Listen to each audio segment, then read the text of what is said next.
Good morning.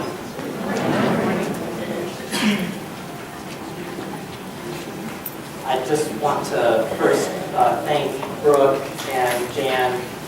Just ever since we first started talking about a year ago or so, you've just both shown me nothing but kindness, and just really appreciate your welcome, not just here today, but really just in a new relationship that we can have with each other. Terry, thank you for all that you just shared. You gave us like 8 hours worth in 40 minutes. That was very impressive.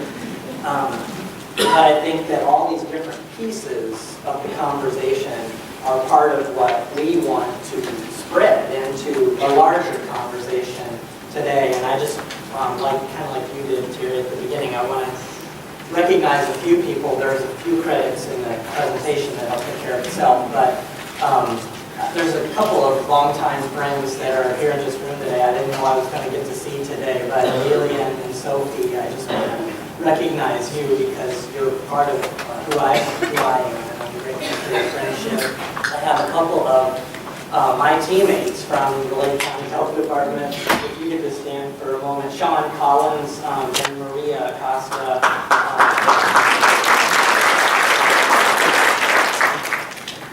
Sean and Maria are part of our health equity team that we established, started creating that team between June and September of 2015, and that team is part of this story. There's several branches of this story that can be for another day and another time, but I won't get to talk a whole lot about Linwell Lake County, though it's embedded in this story. Our health equity team is a whole other conference probably, but that's embedded in the story. Our Lake County Community Health Assessment process in partnership with so many community organizations is part of the story. Our Community Health Improvement Plan in Lake County, which is very much aligned with what you shared with us, as far as our 4 strategic health priorities are obesity, cardiovascular disease and hypertension and cardiovascular disease, diabetes, and behavioral health issues, substance abuse, and mental health. So those are very much aligned. We also recognize the inequities and disparities across race and ethnicity, and we're working to try to address all of those things, building capacity within the health department, but much more importantly, within the larger community collaborative. So let me talk about RX for Health just a little bit. And I will monitor my minutes. So this is an initiative that is about 4 years old. In April, we will begin our 5th season. But my team and I have only been working on this for a couple of years, and that's part of the story. But it started in 2014. There were good relationships between the Lake County Health Department, the Lake County Forest Preserves, and we had a really close colleague a physician within the North Shore University Health System. And so those 3 agencies decided that we wanted to take those strategic health issues and our awareness of them, take our relationships with each other, and create this initiative. And as you'll see in just a moment, it actually wasn't called RX for Health when it started. The first year it was called Walk with Docs, and it was based on a national program called Walk with a Doc. And we changed the name, and I'll explain why. But really, with all of the incredible value of what Terry brought to her presentation, this is kind of a continuation of the story between the interplay between the physical environment and the social environment.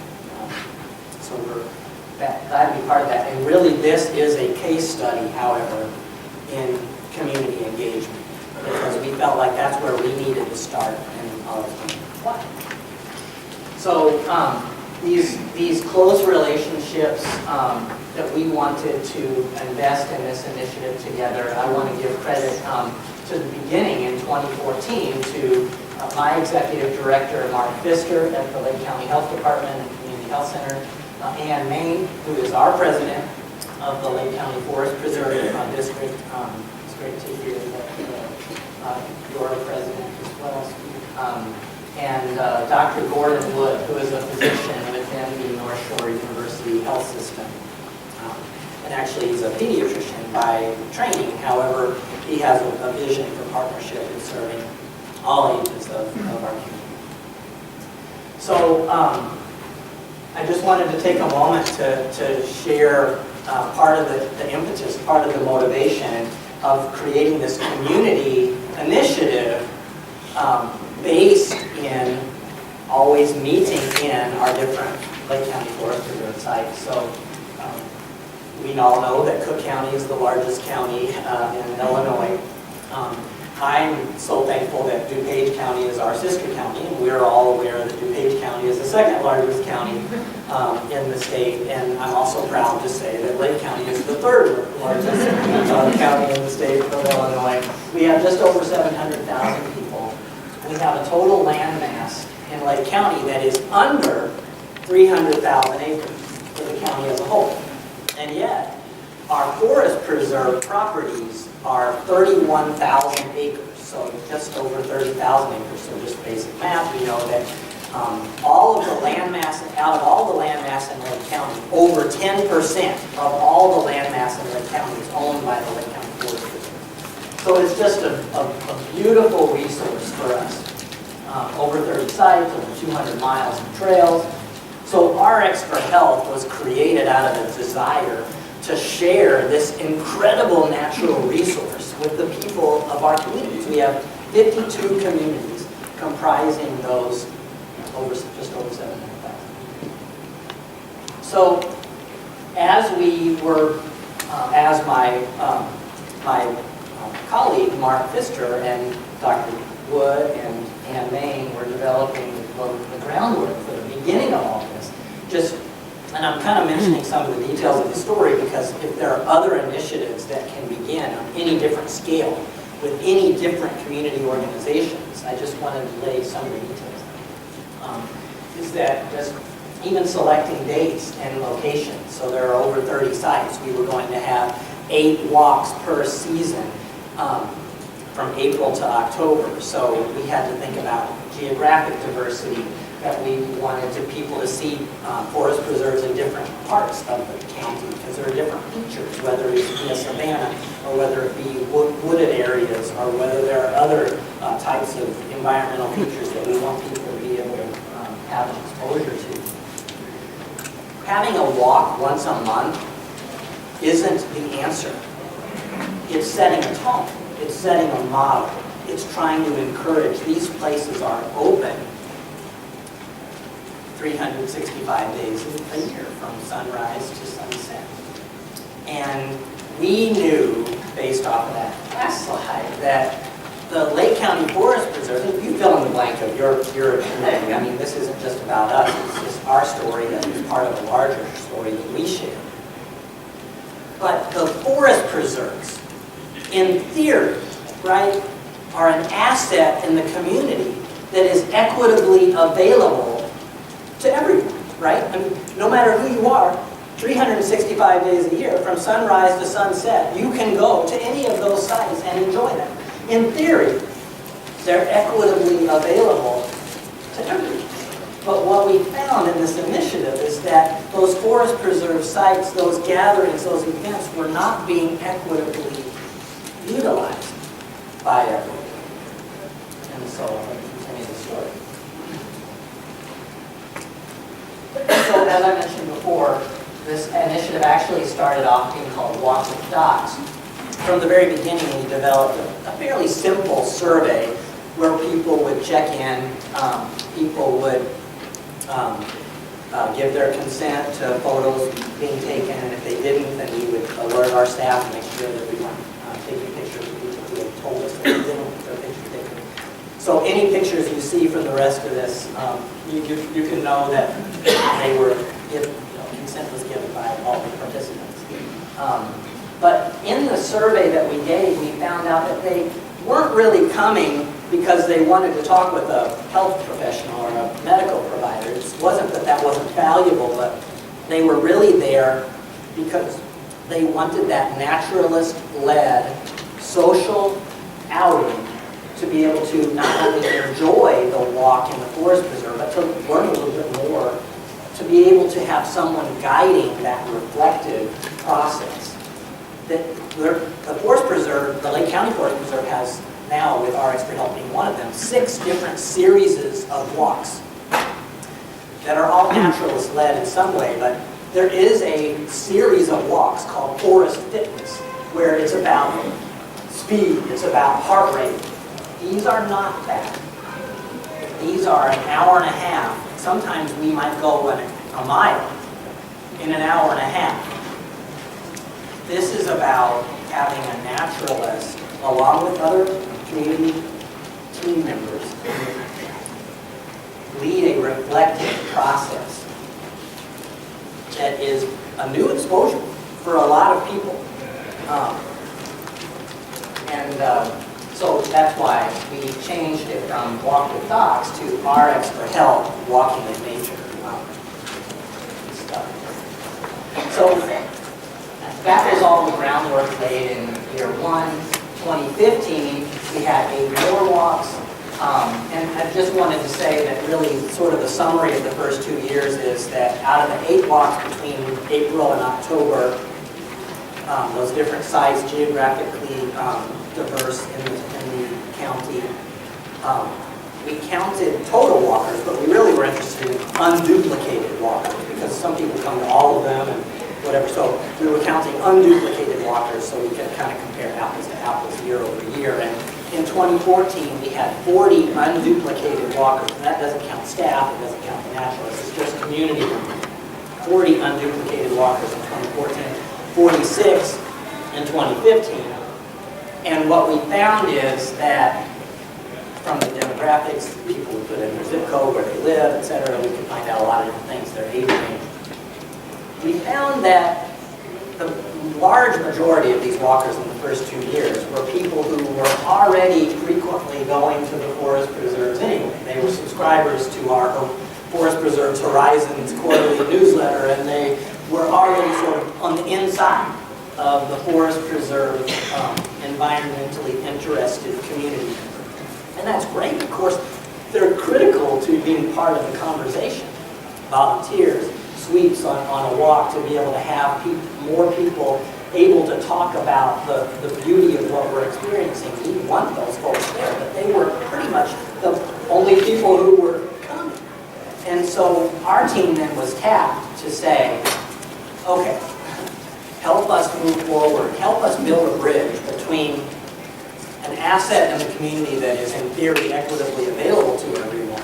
Help us cross the bridge into an opportunity to see where it's being equitably utilized. And that's where our team, Sean, Maria, Tori, Edna, myself, and many of our colleagues from other community organizations came in.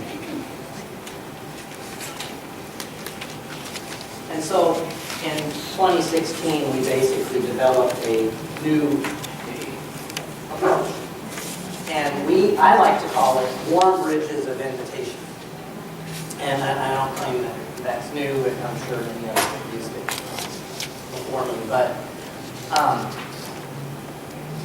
months before, so we're talking about December 2015, January 2016, months before the 2016 season walk started, our team began meeting with different community-based organizations, different social service agencies, case managers who were serving in communities where some of those disparities are greatest, some of those inequities are greatest, some of the burden of those chronic diseases is such an unequal burden, morbidity rates are so uneven, etc. And we were still wanting an all-in. We wanted everyone to come. We just, as those bridges of invitation started going out, people, a case manager at Mano a Mano Family Resource Center would send out not through the agency's Facebook, but through his Facebook, would send out an event, an invitation to an event, and we had all these different connecting points. And we began,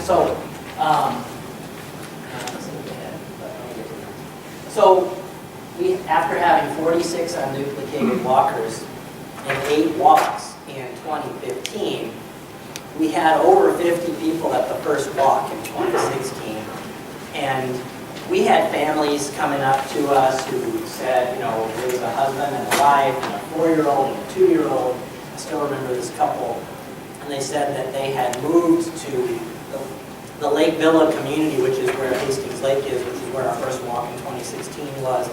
And they said that they had moved to Lake Villa from Mexico 3 years prior, and that they've been in Lake Villa for a few years, and they had never heard of the Lake County Forest Preserve until their case manager from Mano a Mano Family Resource Center invited them and said, because we talked with them and invited them too, he told them, I'm going to be there, and would you meet me there about 10 minutes beforehand, and we can, gather up and party together.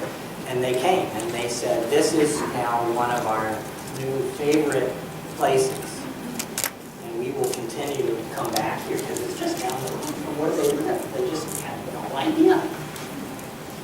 They weren't subscribers to the Horizons Quarterly newsletter. Nothing against it. It's a wonderful, beautiful piece of material, but it's just not going to reach a lot of people. So, just real quick, then, you can see there was a much more inclusive experience. That's Dr. Gordon Wood, by the way, on the far right, pointing up. Is that, so we unduplicated participants. We went from 46 to 178 between 2015 and 2016. And almost 50% of all the 2016 participants came to 2 or more walks. So we're starting to create this culture of connectivity, this social engagement. A lot of people said, I knew about the forest preserves, I just didn't want to go by myself. And so now you've got this whole new thing happening among all kinds of different community members with all kinds of diverse representation across the board. And then Maria helped us do something too, where we're kind of just trying to tweak it a little bit every time, where she would then print like a half page that described the features of the next forest preserve we were going to be at the next month, and give it to them by the end of that walk, so that then we start to plant the seed of anticipation of, look what we get to do next month together. And so, anyway, it's just kind of fun. So in 2016, about 20% of the 178 unduplicated walkers were Hispanic, about 7% were African American, and those just happen to be exactly the percentages of the 700,000 people in the county of the county whole. So that's kind of interesting. So, and continued growth in 2017, more community-based organizations. We certainly had wonderful partnership with the Lake County Forest Preserve, because they, Mark Hurley, who oversees all the volunteers, the volunteer naturalists who help guide a lot of these walks, we would say, Mark, I think we're going to have over 50 people this Saturday. We might need more than one naturalist, and he would send 3. And so then when we had 50 people, we'd be able to break up into 3 different groups.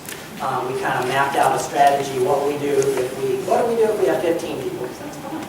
What do we do if we have 30? What do we do if we have 50? And so we always had sort of contingent plans so that we could maintain the intimacy, because again, that reflective experience in nature is a really important part of this stuff.